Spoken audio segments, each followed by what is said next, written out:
Okay, in this video, we're going to be talking about accessing the Advanced Publisher. So from your Move On back office dashboard, which might look something like this, you're going to see the main menu buttons here on the left-hand side. You're going to go down to the last one called Settings.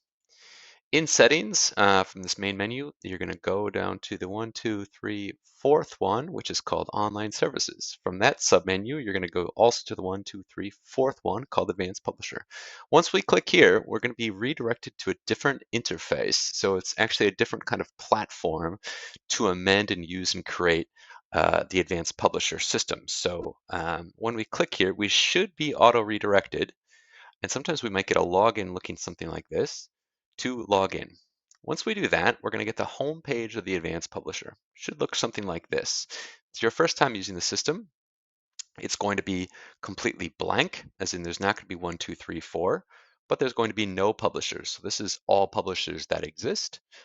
We can minimize this, yeah, like that. We can delete a publisher. This is one that I just did previously for this video. I can delete. It's going to say delete me. You type in delete me, and you can delete a publisher. Just as easy as that. You notice here these two are greenlit, as in these are live. These are links that can be shown with external audiences. This one is red, and it is not yet published. But in this video, we're going to get to how we add a new one. And it's just as easy as clicking this button, Add New. When you click Add New, you get this pop-up box that says Report. Report is essentially a publisher. We have to give it a name. It can really be any name at all, and we have to give it a description. To be determined. We can figure out what we want that description to be. We have to choose a template. We're going to be focusing on, there's 3 different templates right now. We're going to be focusing on template 1 for now. It's the most common one. We just press Submit. It should really just be Confirm or OK. When we press that, it says Adding New Publishers. And we get a new number 1 here. So this is the one that we just created. And again, we can now retrospectively go into the name of the publisher, report name or publisher name, and we can call it something like My First Publisher. And we can retrospectively go and update the description and change it to This is my description. Now this information here about the name and the description is really just for you and your colleagues that work in the back office of MoveOn, but it's not for your clients or your audience of the publisher. So this information will not be displayed to anybody else, just you who are working with MoveOn in the back office. And that is just how easy it is to create a new publisher. Again, if you don't like how one of them looks, you can just click on delete, type in delete me, and it's gone. If you want to, if you're happy with one, which you wouldn't be at this point, you can click here to publish them, and they'll become published, green lit, and you can share it with a wider audience. Just as easily, you can click once again to unpublish it. You choose which one that you want to unpublish, and you unpublish that one. Now that you have set up a publisher, maybe you've published it yet, maybe we don't want to publish it quite yet, we'll unpublish it. What we want to make sure we check out is the settings over here. So that's what this video is going to be about.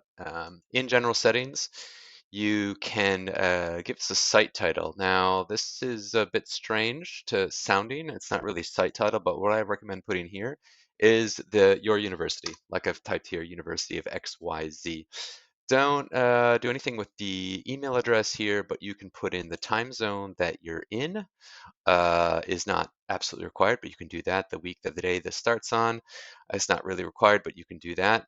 If you will be having a publisher which is behind or protected by a single sign-on so that only members of your university or students of your university can see it, you want to take that XML file and upload it here. This is the same exact file that you use in the back office for any forms that you might use. For example, if this was my outgoing form, it would be found here if the authentication type was SSO.